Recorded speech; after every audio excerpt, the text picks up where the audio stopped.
Rangoli recording studio पिलिया।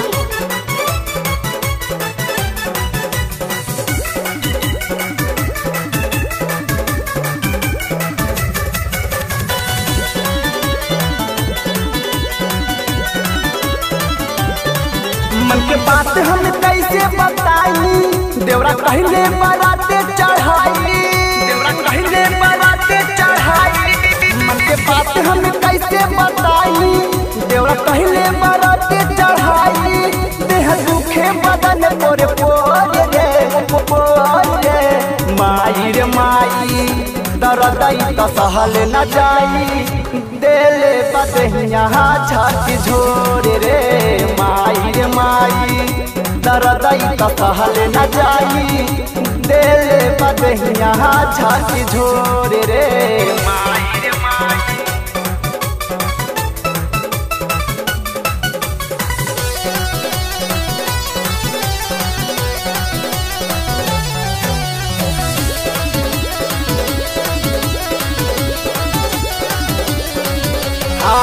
Tight feet body हमारी कोई दिल की चार से जिया पे आवा तेरे खावे लस्सी की सार की सार।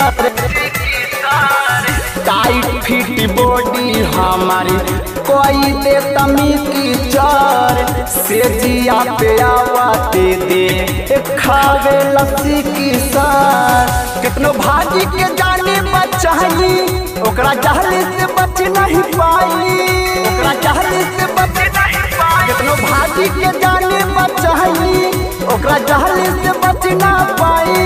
कितनो करीला हमें हाथ जोड़ रे माई रे माई, दर्द तो सहल न जाई। देले बदहिया छाती झोरी रे माई रे माई, दर्द तो सहल न जाई। देले बदहिया छाती झोरी रे माई रे माई।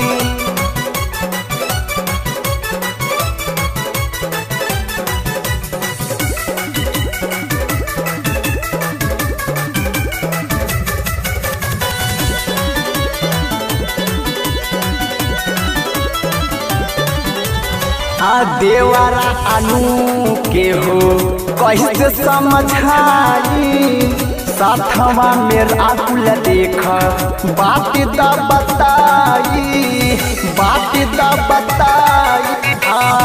देवरा अनु के हो कैसे समझाई, बात दा बताई कुली राहुल समझाई। हमें भागी के नहीं चली जाई, लहरी उमें से देखत रही जाई। हमें भागी के नहीं चली जाई, लहरी उमें से देखत रही जाई। देह टूटे बदन पर पार रे माई रे माई, दर्द तो सहल न जाई। देले बदहिया छाती झोरे रे माई रे माई, दर्द तो सहल न जाई। देले बदहिया छाती झोरे रे माई रे माई। मन के बात हम कैसे बताई, देवरा कहले बराते चढ़ाई। देह दुखे बदन पोरे पोरे रे माई रे माई, दर्द तो सहल न जाई। देले बदहिया छाती झोरे रे माई रे माई, दर्द तो सहल न जाई। देले बदहिया छाती झोरे रे माई रे माई।